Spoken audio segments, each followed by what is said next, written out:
Tout comme les sports ordinaires, le monde du gaming est rempli de tricheurs.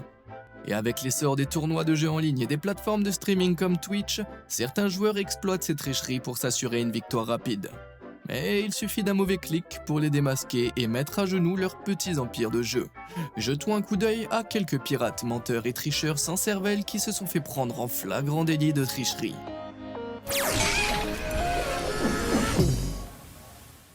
Miss Q Gemini. La tricherie dans les jeux vidéo n'est pas un crime. Mais la façon dont la streameuse Miss Q Gemini a essayé de dissimuler sa tricherie flagrante l'était absolument. Cette jeune gameuse ambitieuse diffusait régulièrement en streaming ses parties de jeux férocement compétitifs, Counter-Strike Global Offensive ou CSGO en abrégé, un jeu de tir à la première personne multijoueur en ligne. Cependant, de retour en 2017, elle a commencé son stream par une énorme diatribe sur le fait qu'elle avait été injustement accusée de tricherie. You know what's really sad? That sometimes, because I'm female in Counter-Strike, people are like, you're cheating! La façon de dénoncer ces trolls, mais ensuite, pendant la phase d'échauffement du jeu, elle a semblé oublier que le monde pouvait voir son écran, et elle a fait apparaître le menu d'un logiciel de triche. Après avoir appuyé sur le bouton Load Coding, tous les rangs et emplacements de ses rivaux ont soudainement commencé à apparaître à travers les murs.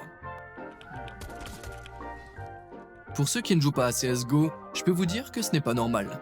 Il s'agit d'un wall hack qui permet aux joueurs de localiser leurs adversaires à l'aide d'objets solides dans l'arène du jeu. Les piratages de ce type sont une façon sournoise de prendre l'avantage dans les jeux de tir multijoueur, et les spectateurs de Miss Q Gemini n'ont pas tardé à s'en apercevoir. Mais ignorant totalement qu'elle s'était faite prendre, elle a continué à jouer, et le pire encore, à perdre. C'est à ce moment-là qu'elle a enfin réalisé ce qu'elle avait fait, comme en témoignent ses expressions faciales.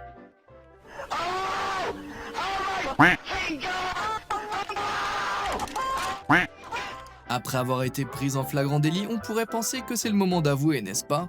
Eh bien, écoutez les excuses ridicules qui commencent à sortir de sa bouche. You guys, do you guys ever get that weird glitch in CSGO where it shows your rank, that it shows everyone's rank? Clara, give me 1 second. Clara, let me just message this girl. Give me 1 second. She promised me she didn't use it on my PC. I'm fucking done. This is what happens when you let people use your PC. Can't trust them. Alright, that's nice to know. Oui, ce n'est certainement pas Clara que nous avons vu charger le code de triche au début de ce match. Après cela, Miss Q Gemini a abandonné le match par culpabilité et son compte CSGO a finalement été frappé d'une interdiction anti-triche. Mais suite aux réactions massives de la communauté du streaming, son compte Twitch a également disparu peu de temps après, ainsi que toute chance qu'elle ait jamais eu de devenir une pro-gameuse. Forsaken. Lorsqu'il s'agit de tricherie dans CSGO, on peut dire qu'aucun joueur n'a jamais été aussi humilié que Nikhil Forsaken Kumaot lors du tournoi Extreme Island Zoe Asia en 2018. Forsaken concourait en tant que part dans l'équipe Pro eSport Optic India, mais s'était inscrit au tournoi de CSGO de haut niveau, dont la cagnotte s'élevait à 100 000 $. Mais alors que Forsaken jouait, quelqu'un l'a signalé pour activité suspecte et un administrateur a été appelé. Dans un premier temps, Forsaken a hardiment refusé à l'administrateur l'accès à son terminal. Mais après avoir affirmé sa position, l'administrateur a sondé sa configuration et a découvert un programme suspect fonctionnant en arrière-plan. Lorsqu'il a été signalé, Forsaken a incroyablement repoussé leurs mains et a essayé de le supprimer sous leurs yeux. Stupéfaits, les administrateurs l'ont disqualifié et toute l'équipe d'Optic India a été exclue de l'événement. Lorsqu'ils ont finalement jeté un coup d'œil à l'ordinateur de Forsaken, ils ont découvert des aimbots illégaux qu'il avait désespérément essayé d'effacer. Il s'agit de hacks qui facilitent l'acquisition de cibles pour les joueurs et qui sont expressément interdits par CSGO. Mais le pire, c'est qu'il y avait accédé plusieurs fois, ce qui signifie qu'il avait triché dans de nombreux matchs différents afin de mettre la main sur l'argent du prix. Consterné par ces actes, Forsaken s'est vu infliger une interdiction totale de 5 ans par l'eSport Integration Coalition. Le joueur professionnel a également été exclu de son équipe. Et dans la foulée, Optic India a été dissous. Même si votre shoot n'est pas aussi mauvais que celui de Forsaken, vous n'avez pas besoin d'un aimbot pour appuyer sur les boutons j'aime et s'abonner ci-dessous. Allez-y, prouvez que vous êtes meilleur que ce tricheur ne le sera jamais. Bon, où est-ce qu'on en était? Tavo Betancourt. Avez-vous déjà entendu parler du speedrunning?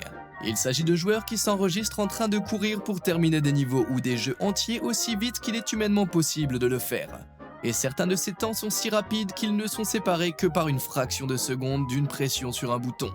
Ce n'est pas le style de jeu le plus connu, mais comme la communauté est composée de nerds passionnés comme moi, le speedrunning est une affaire sérieuse. C'est pourquoi le youtubeur Tavo Betancourt a essuyé de vives critiques lorsque la chaîne mexicaine Badabun a mis en ligne en 2017 son speedrun de Super Mario Bros d'une rapidité folle. Il a parcouru l'intégralité du jeu sans effort, le terminant en un temps record de 5 minutes et 12 secondes. Bien que ce run lui ait valu de nombreuses vues en ligne, la communauté du speedrunning a repéré quelques problèmes sérieux. Tout d'abord, même si sa tentative n'a duré que 5 minutes, Tavo a pris le temps d'avaler du coca et de la pizza pendant qu'il jouait. S'il prenait cela au sérieux, il aurait pu atteindre 5 minutes pour finir, n'est-ce pas? Deuxièmement, les compteurs de jeu ne correspondent étrangement pas à ce qu'il se passe dans la vidéo. Comme ici où Tavo collecte 11 pièces, mais le compteur augmente curieusement à 12. Il était clair que Tavo avait volé des séquences de speedrun de quelqu'un et les avait assemblées avec un compteur différent, de sorte qu'il n'était pas trop évident qu'il les avait volées. Mais cette erreur mineure n'a pas échappé à l'attention des vrais speedrunners.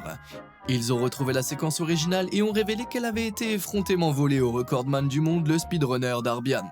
Lorsque la communauté l'a découvert, Tavo a été crucifié en ligne. Plus tard, il a admis ce qu'il avait fait et s'est excusé, affirmant qu'il s'agissait simplement d'une expérience sociale. En dépit de ses excuses, il est clair qu'il s'agissait d'un coup d'éclat. En effet, malgré ses excuses, son run est toujours visible sur la chaîne de Badabun.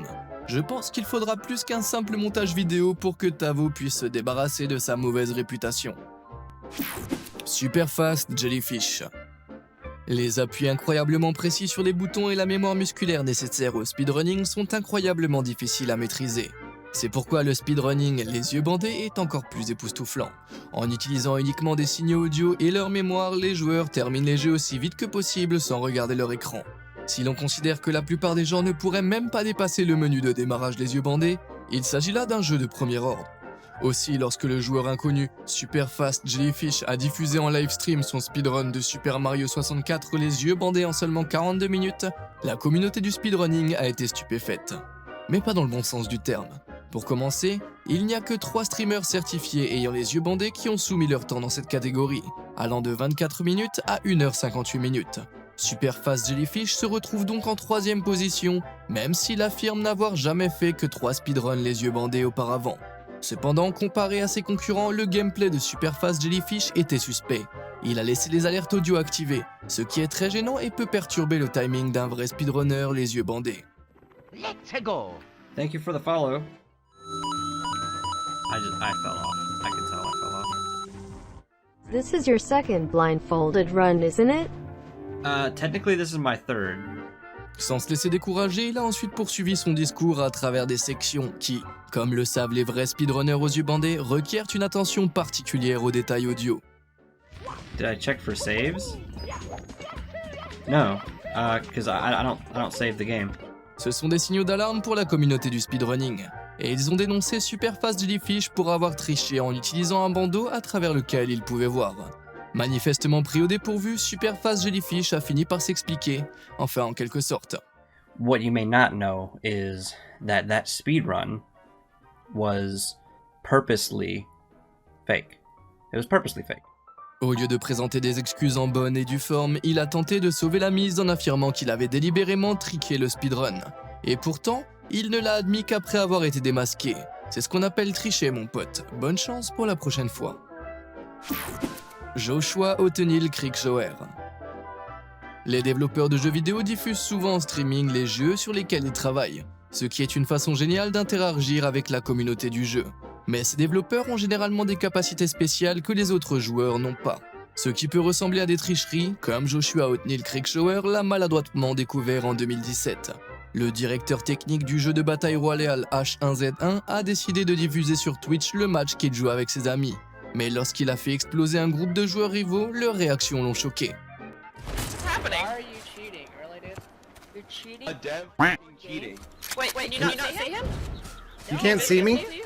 Yeah. Oh, he is, I mean. Oh my god, am I hidden? Oups, et tricher de la sorte n'est certainement pas une bonne image pour un développeur. Toutefois, il semble avoir véritablement oublié d'éteindre sa cape d'invisibilité spéciale. Ou alors il voulait vraiment montrer à cet enfant de 12 ans qui était le patron. Azubu Frost. Avec plus de 100 millions de joueurs mensuels, League of Legends est l'un des plus grands jeux multijoueurs en ligne au monde. Pour ceux qui ne le connaissent pas, il s'agit de 2 équipes qui s'affrontent pour occuper et défendre une moitié de carte. Pour ce faire, les joueurs doivent attaquer ou se cacher stratégiquement dans l'autre équipe. Mais l'équipe d'e-sport professionnelle Team Azubu Frost a trouvé un moyen inventif de contourner ce problème en 2012. Lors des championnats du monde de la saison 2, Azubu Frost a affronté l'équipe Solo Mid. Dès le début, le match a été marqué par des problèmes techniques qui ont causé de nombreuses pauses. Mais pendant ces pauses, les membres de la Team Azubu Frost ont furtivement regardé la minimap qui était diffusée sur l'immense écran du stade derrière eux. Cela leur a permis de voir exactement où l'autre équipe se dirigeait et ce qu'elle prévoyait de faire. Le capitaine Wong, en particulier, a regardé l'écran à plusieurs reprises avant de modifier inconsidérément sa façon de jouer. Azubu Frost a remporté la manche, mais une enquête menée par le développeur de League of Legends, Riot Games, a révélé que Wong avait clairement bénéficié d'un avantage déloyal en regardant les écrans. Il a également partagé cette information avec son équipe, ce qui l'a mené à une victoire certaine. Pour ce comportement antisportif, Azubu Frost s'est vu infliger une amende de 20% de ses gains du tournoi, ce qui lui a coûté un total de 30 000 $. Aïe, en plein dans le portefeuille. Mr. Goals. Certains streamers jouent à des jeux d'une manière qui peut réellement diviser un public, comme Mr. Goals par exemple. À son apogée, ses streams Twitch affichaient une moyenne respectable de 2000 viewers en direct, et il se vantait régulièrement d'être un excellent joueur de Call of Duty Warzone. Mais lors d'un stream datant d'août 2020, un de ses spectateurs a remarqué quelque chose d'étrange sur son écran. Pouvez voir ce que son curseur indique ? Have you ever seen anyone playing like me? Like seriously? Oui, pendant que Mr. Gold se vantait sans vergogne d'être si bon qu'il n'avait pas besoin de tricher, le logiciel de triche Engine Owning tournait en arrière-plan.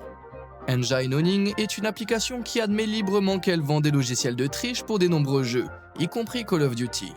Comme leur hack Aimbot que Mr. Goals avait clairement réglé sur On en arrière-plan. Ladies and gentlemen, we got him. Après avoir été exposé à juste titre, la chaîne de Mr. Goals a été temporairement suspendue car les directives de Twitch interdisent la diffusion de tricheries dans tous les jeux en ligne. Bien que sa chaîne soit à nouveau accessible, ce tricheur n'a pas retrouvé assez de dignité pour se montrer sur la plateforme depuis. FaZe Jarvis. À peu près tous les fans du jeu Battle Royale Fortnite connaissent le nom de FaZe Jarvis, mais pas forcément dans le bon sens. Ce youtubeur et gamer britannique a accédé à la célébrité lorsqu'il a rejoint le groupe d'e-sport méga populaire de FaZe Clan en 2019. Il téléchargeait son gameplay Fortnite sur YouTube depuis 2018 et nombre de ses vidéos récoltaient des millions de vues chacune. Sa chaîne était composée presque exclusivement de gameplay Fortnite. Mais ensuite, en 2019, il a pris une décision insondable et stupide. Il a téléchargé une vidéo dans laquelle il affirmait ouvertement utiliser un aimbot. Because I've got the hack open and stuff, it's making my Streamlabs like lag, so I can't do that. You won't be able to see on the recording that I've got the mod, but just so you guys know I do. This is what happens. Look, aimbot FOV, aimbot FOV, like I don't know what half this stuff means, but it's actually about to be lit. We're about to pop off. See you. Mate, how's it not hitting anyone? What? I got aimbot. Look at this. Look at this. Si cette vidéo hilarante et controversée lui a permis de gagner de l'argent sur YouTube, les développeurs de Fortnite et Epic Games n'ont pas vu le côté drôle de la chose. Ils appliquent une politique de tolérance zéro à l'égard de toute forme de tricherie, sans parler du fait de s'en vanter auprès des millions de personnes en ligne. Sans perdre de temps, Epic Games a frappé un grand coup et a immédiatement banni le compte de Jarvis. Mais ce n'était pas pour un mois ou même 2 ans, mais à vie. Et cela ne signifie pas seulement qu'il était banni de la communauté, il lui était également interdit de participer à tous les événements du jeu Fortnite à venir. Quelle stupéfiante autopropriété!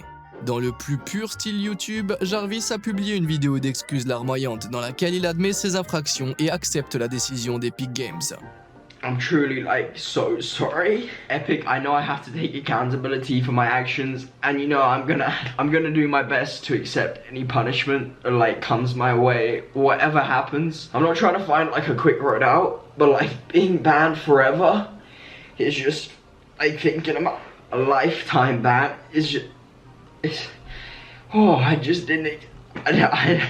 didn't expect this would happen.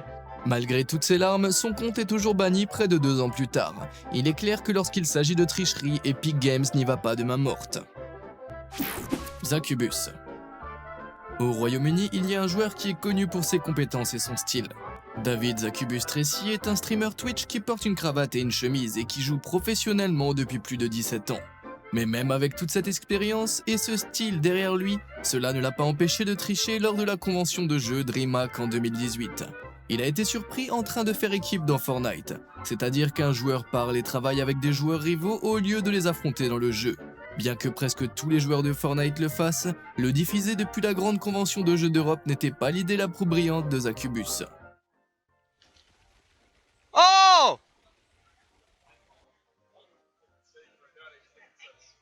What? Si vous vous adressez à des milliers de personnes lors d'un événement prestigieux, vous devriez probablement respecter les règles, même si vous avez l'air très élégant. Johnny K. Aujourd'hui, à peu près tout le monde peut tricher sur Fortnite, mais il faut sérieusement des coronas énormes pour tricher pendant la Coupe du Monde de Fortnite. Sachant que la cagnotte avoisine les 100 millions de dollars, il n'est pas étonnant que les joueurs soient tentés de recourir à des moyens illicites pour gagner. Mais pour leur joueur professionnel Jonathan Johnny K Kosmala, de l'équipe Caliber, la tentation écrasante de tricher a eu raison de lui. En 2019, ce joueur a été démasqué en ligne après que ses messages Discord avec un vendeur de triche connu aient été rendus publics. Vous pouvez voir que Johnny K, nommé ici Big Boy, essayait d'acheter un cheat ESP. Il s'agit d'un hack qui permet à un joueur de voir l'emplacement de tous ses ennemis, même s'il y a des murs ou des terrains sur son chemin. Après avoir téléchargé, Johnny K a pris le contact avec le vendeur qui l'a aidé à l'installer. Malheureusement pour Johnny K, le vendeur a enregistré l'intégralité de leur conversation. What did it download to? Oh, it didn't even. This one? Yeah, that one. That's the skill you're gonna need. Initialement, tout semblait se dérouler sans problème, et il s'est connecté à son compte officiel avec un logiciel de triche en cours d'exécution, et le jeu s'est chargé sans problème.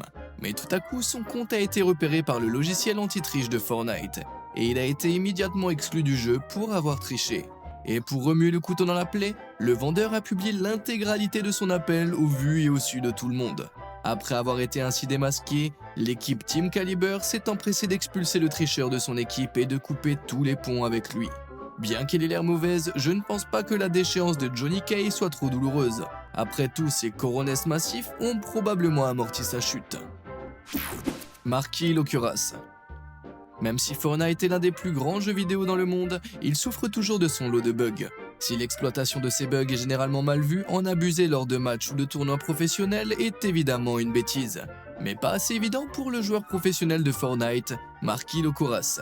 Lors du tournoi de 2019 ESL Katowice Royal Fortnite, dont le grand prix s'élevait à 500 000 $, le joueur professionnel Team Heretic a été réduit à 0 point de vie. Mais grâce à un bug, il n'a pas été éliminé et a rapidement découvert ce qu'il pouvait continuer à jouer.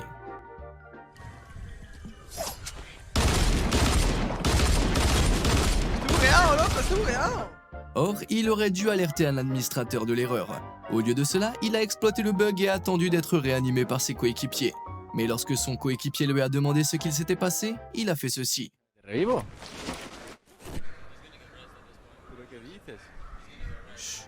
Il est donc clair qu'il savait qu'il avait fait quelque chose de mal, mais qu'il essayait d'éviter d'être détecté.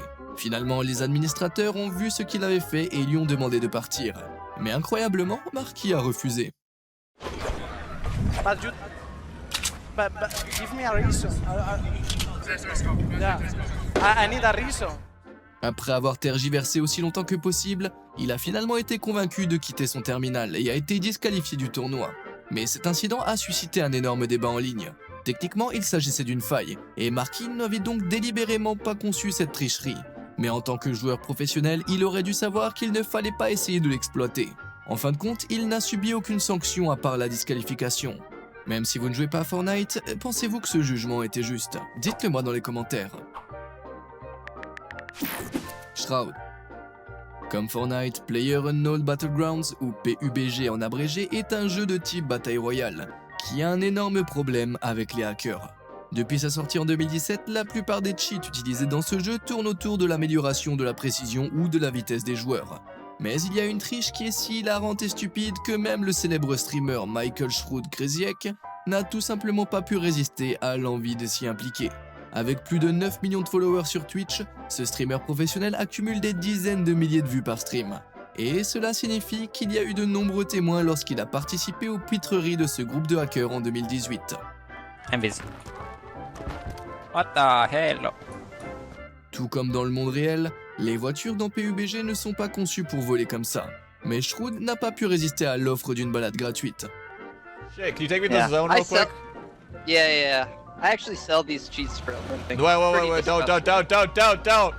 Malheureusement, après cela, Shroud s'est retrouvé dans une impasse. Comme Fortnite, PUBG a une politique très stricte de non-tricherie, qu'il applique sans discernement. Et le marteau du bannissement s'est abattu sur le compte de Shroud pendant un mois entier. Il s'est ensuite excusé et a admis ce qu'il faisait, mais qu'il voulait juste s'amuser un petit peu. Il est difficile de le blâmer. Après tout, si quelqu'un vous offrait la possibilité de monter dans une voiture volante, il serait difficile de refuser, non?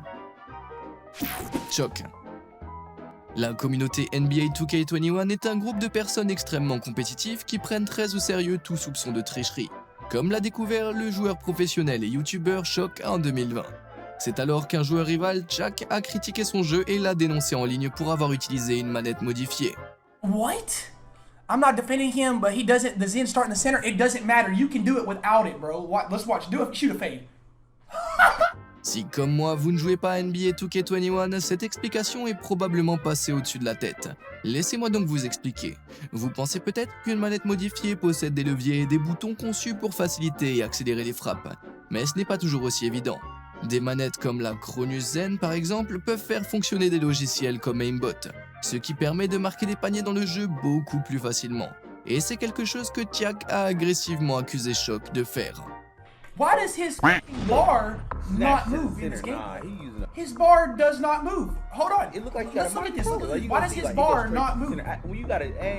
Mais Choc ne s'est pas laissé faire. Il a téléchargé une vidéo montrant chaque pression de bouton qu'il a effectuée sur sa manette pour prouver qu'il ne trichait pas. Nothing changed. You guys have seen my controller the entire time. And I'm playing uncomfortable because I gotta have my hands so high. Nothing changes, bro. Literally nothing changes. I'm shooting with X and I'm still greening. What's the next one? Green. You see it, bro. Nothing's changing. You see it. Cependant, cette communauté de joueurs est déjà en pleine chasse aux sorcières. Malgré les preuves apportées par Choc, le plus d'accusations ont commencé à inonder les chats de Choc. Finalement, la pression est devenue trop forte pour lui et Choc a craqué en direct sur l'un de ses streams. See it, and you don't see that these dudes sit in group chat and on me every Bien qu'il n'y ait aucun moyen de savoir si Choc utilisait ou non une manette modifiée, la communauté de NBA 2K21 semble encore assez divisée. Qu'en pensez-vous? Choc a-t-il triché ou s'est-il simplement fait dunker parce qu'il est vraiment doué pour ce jeu? Dites-le moi dans les commentaires. Hostie. Hearthstone est un jeu de cartes stratégiques numériques incroyablement populaire qui compte près de 24 millions de joueurs actifs dans le monde. Et contrairement à un jeu de cartes classique, vous ne pouvez pas tricher en regardant par-dessus l'épaule de votre adversaire. Mais en 2015, lors du tournoi Hearthstone Pinnacle 2, le joueur professionnel Raphaël Hostie Santilli a trouvé un moyen de contourner le problème. Membre de l'équipe professionnelle de e-sport Archon, Hostie était un des 6 joueurs invités à participer au tournoi, dont la cagnotte s'élevait à 5 000 $. Son match contre Adrian Life Coach Koi de la team Nihilum a été retransmis en direct pour que le monde entier puisse le voir. Mais au milieu du match, les téléspectateurs ont soudain remarqué quelque chose d'étrange dans l'arrière-plan d'Hostie. That's a bit surprising to me. That's surprising to me too.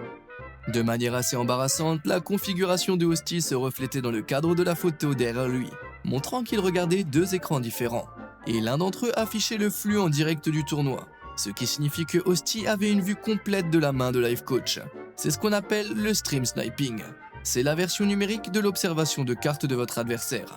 Les allégations ont immédiatement inondé Internet, et en l'espace de quelques heures, la team Archon a retiré Hostie de sa liste comme une pomme de terre chaude et tricheuse. Hostie a par la suite admis que le flux était affiché sur le deuxième moniteur, mais il a fait valoir que, comme le flux était différé de 10 minutes, cela ne l'avait pas aidé à prendre l'avantage sur son adversaire. Si l'on considère qu'il a perdu face à Life Coach, cela s'explique. Mais si Hostie a vraiment essayé de tricher, c'était une tentative terriblement hilarante. XQC. Félix XQC Lenguinel est l'un des streamers les plus populaires de Twitch, avec un nombre de followers de plus de 8 millions. Diffusant plusieurs fois par semaine, souvent pendant plus de 24 heures, il n'est pas surprenant que des choses bizarres et hilarantes soient souvent capturées par sa caméra. Mais en décembre 2020, il a dû s'expliquer sérieusement lorsque cette erreur s'est produite en direct. What the fuck was that? Vous avez vu ça? Eh bien, si j'améliore le 5e fichier en partant de la gauche, pouvez-vous le voir maintenant? Il s'agit, mes amis, d'un gros fichier intitulé Cheats. Certes, il est complètement vide, mais pourquoi XQC l'aurait-il eu en premier lieu? Et vu la panique qu'il a eue quand cette fenêtre s'est ouverte, il n'a pas vraiment l'air innocent. Mais il y avait une explication toute prête. A randomizer, there's something called cheats, and those cheats are like to make the game different. Like, if you're doing a certain run, you have to use a cheat folder. Il en a donc eu besoin pour modifier la difficulté de ces jeux Pokémon. Aussi légitime que cela puisse paraître, l'utilisation de tout type de triche ou de hack dans les jeux est contraire aux directives de la communauté Twitch. Malgré cette preuve irréfutable, Twitch n'a pris aucune mesure alors qu'il avait été pris en flagrant délit de triche moins d'un mois auparavant. C'est ce qui s'est passé lors du Twitch Rivals Fall Guys Tournament GlitchCon. XQC a décidé de s'en prendre à d'autres joueurs participant à ce jeu de plateforme en forme de Battle Royale. Il les a ciblés par le biais d'un stream sniping, puis a saboté leur tentative de victoire. Mais le pire, c'est qu'il n'a même pas fait l'effort de cacher qu'il surveillait les flux de ses adversaires. That is with the stream snipe? bugged out, dude. Who got fed? Who got fed? Avec son adversaire en ligne de mire, vous pouvez voir ses yeux aller et venir sur le flux de son rival pendant qu'il joue, afin qu'il sache où et quand le saboter. This is a bad idea, bro. I don't think he realizes how big of a mistake he's Who's that? Who's that? Who's that? Kube, you're up, right? Look at him, all tabbing, he's looking! Malheureusement pour XQC, le stream sniping viole directement le code de conduite de Twitch. Twitch lui a infligé une interdiction de 6 mois de participer aux futurs événements Twitch Rivals, l'a forcé à renoncer à ses gains de la GlitchCon et l'a suspendu de la plateforme pendant 7 jours. Il aurait peut-être dû s'en tenir à Pokémon. Connaissez-vous d'autres streamers ou joueurs qui ont été surpris en train de tricher en direct devant une caméra? Dites-le moi dans les commentaires ci-dessous. Et qui sait, ils auront peut-être droit à un peu de temps d'antenne dans ma prochaine vidéo. Comme d'habitude, merci de nous avoir suivis.